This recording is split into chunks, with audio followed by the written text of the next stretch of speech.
Well, welcome to Corner Room Pipe Talk. As you can see, I'm once again in my car. It is honestly a lot easier to record this way because I'm able to enjoy a smoke since I can't do that inside my apartment complex. When I had originally made the channel, I figured I would be just recording from my office in my apartment, but then my wife and I moved, and I've found this to be a lot easier and just a lot more enjoyable since I can enjoy a smoke in the car where I can't do that in the apartment. But I'm sure I'll make videos from the corner room in the near future. It's funny that I named my channel Corner Room Pipe Talk and half my videos now are in the car, but one of these days I'll make another video in the office in the corner room. But yeah, I hope you all are doing well today. I'm about to smoke some Peterson Hyde Park, and I'm going to smoke it in my slim Dublin Rigoletto pipe. This was a basket pipe that I purchased at my local brick and mortar tobacco store back in Lexington, Kentucky, Schwab's Pipes and Stuff. This is a great pipe. I've smoked it quite a bit.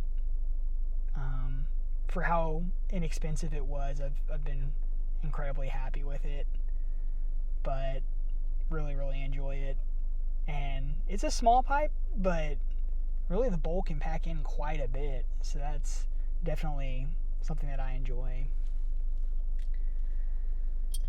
Another cool thing that I brought with me today, if I can find it, is this pipe tamper that my wife got me a while back. It's a Peterson pipe tamper. Don't know if you can see that right there. I love this tamper. It's very shiny in the camera, but I've dropped it a couple times, so it's not straight anymore. It's seen better days, but it still works, and I absolutely love it. I just love the way the man looks up top, the man smoking his pipe. Got the feeling I will probably look that way in a few years, so I feel like if I hold on to it, it's a tamper that will reflect how I look, so I kind of like that. It's kind of fun. Let me light up this pipe real quick, put a little bit more pipe tobacco in here. I don't know if you've had the opportunity to smoke Peterson Hyde Park, but it's a mix of some flu-cured Virginias, or I don't know how to say that, flu-cured Virginias, some fire-cured Virginias. It's got some Orientals in it, and I believe it even has some toppings. It's got a rum topping and a maple topping, which I honestly can't really taste the toppings a whole lot. I really taste more so the Virginias and the Orientals, but it's really good. I'd have to go back to the description of that tobacco to see if there's anything else in it, if I'm missing anything. But definitely one of my more frequently smoked pipe tobaccos. But if you've not tried it, I highly recommend it.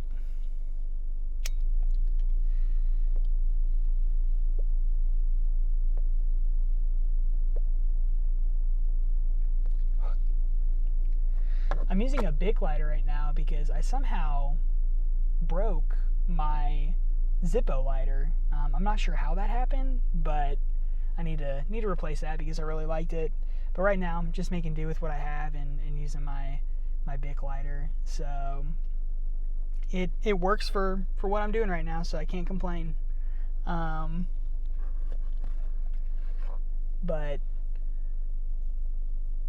yeah, just simple Bic lighter.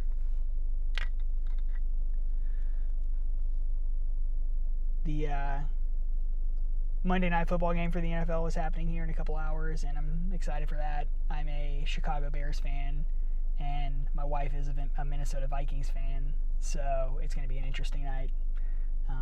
It's fun to be married to somebody who is a fan of the division rival, so be interesting to see how that plays out tonight. But excited for that game, excited to see how the team is going to look this year, how Caleb Williams is going to look, how Ben Johnson's going to do leading the team. I don't know what to expect. I think it's probably foolish as a Bears fan to be optimistic, but we'll see. We'll have a good idea of what the team's going to look like this year after the game tonight. But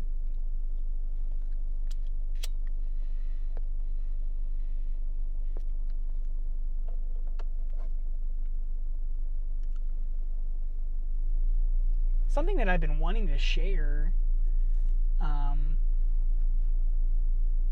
in a video are some books that I picked up at a vintage bookstore back in Kentucky. My wife and I one weekend were walking around this bookstore near our old apartment, and I ran across some pipe tobacco and pipe related books, and I'll just show those real quick. So this first book that I want to show, it's called Tobacco Culture, The Mentality of the Great Tidewater Planters on the Eve of Revolution, and it's by T.H. Breen. I don't know if you can see that very well. I know it's very bright. But I'll read a little bit on the back here. It says, this book focuses on how wealthy tobacco planters gave meaning to existence, sorting out in the fields and marketplaces the highly personal, value-laden relationships that led from tobacco to politics, from agrarian experience to political protest, and finally to a break with a political and economic system that they viewed as threatening not only personal independence, but personal honor and virtue itself. So I think a lot of this book is about how early on in the colonies, how these wealthy tobacco planters felt like they were kind of stuck between a rock and a hard place, being beholden to kind of the marketplace of Britain and not being able to separate themselves from that marketplace, and trying to figure out what to do as, you know, civil and political unrest started to kind of ramp up in America. So very, very interested to read this book and see kind of what it talks about and get an idea for what the tobacco industry looked like during that period of time, and how that's carried into today. So yeah, Tobacco Culture, The Mentality of the Great Tidewater Planters on the Eve of Revolution by T.H. Breen. Show that one more time if you can see it. Another book that I found at this store, and this is a pretty popular one, I believe, it's called The Pipe Book by Alfred Dunhill. I'm sure many of you have seen this before, but I've flipped through the pages of this book, and just the amount of information it has on different pipes and the history behind these pipes, the regions they come from, where in the world they come from, how they've evolved over time. It's fascinating. So I really want to dig a little deeper into this book and maybe make some videos on this book here in the near future, because I think maybe a lot of us would find interest in it. And I think you can buy this book on Thrift Books. You can buy it on Amazon. But I'll read a little bit of this. It says, in 1907 in London, Alfred Dunhill, a man in his early 30s, opened his first tobacconist shop. It was an instant success, custom blending individual tobaccos as well as carrying smokers' accoutrements. Dunhill began to develop a collection of pipes from around the world, which was then cataloged. From this emerged in 1924 the Pipe Book, which has rarely been out of print since that date, with black and white photographs as well as line drawings of the variety available up to that time. This is a remarkable reference work, and it really is. It's like a pipe encyclopedia. It's really, really cool. I'm trying to see if I can find a good example of how it just breaks it down, shows pictures, stuff like that. So here's a cool picture. I believe these may be some Native American pipes. Not positive, but just some fascinating pictures there. I don't know if you can see that very well. I know there's a reflection, but super, super interesting. So that's The Pipe Book by Alfred Dunhill. And then this last one is actually a book that I've read in its entirety, and it's called All About Tobacco by Milton M. Sherman. And I know that's probably pretty hard to see too because it's a glossy cover, but All About Tobacco by Milton Sherman. And this is Milton Sherman on the back.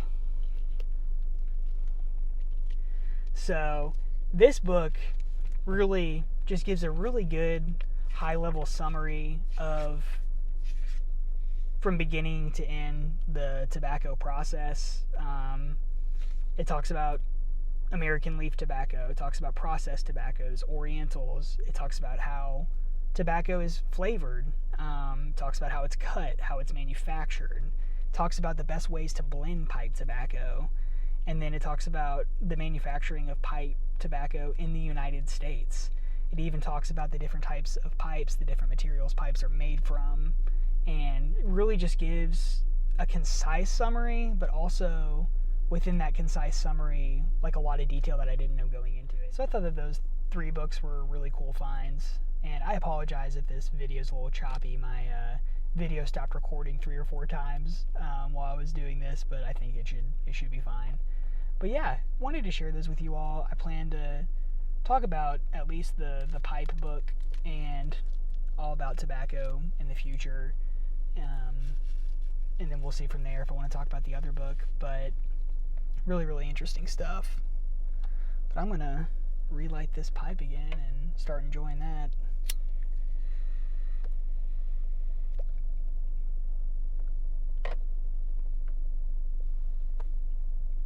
So I guess I'll finish this this video with a question to you all. I've been doing a lot of reading lately, just reading some books, some novels, and something that I really like in some of these classic novels is just how much the characters smoke pipes. I find that really interesting, and I feel like in a lot of these circles, we hear a lot about like pipe smoking in The Lord of the Rings, pipe smoking in the Chronicles of Narnia, in Sherlock Holmes. But I was curious, are there any other books that you all have read where people are smoking pipes that you really like? Any characters that you really like that smoke pipes in some of these books? I just always find that fascinating when I read about somebody smoking a pipe and then the description that the author gives. I think when you read about a character smoking a pipe in a book, it really brings to life just like the enjoyment factor of a pipe smoke when the author describes the lighting of the pipe, the packing of the tobacco, the draw of the pipe. I just really like seeing that put into words, and I'm just curious if you all have any characters from a book or any books in general where pipe smoking is prevalent, and would love to hear that feedback from y'all. Well, that's all I got for today. Hope you all are doing well, and I hope you have a great evening.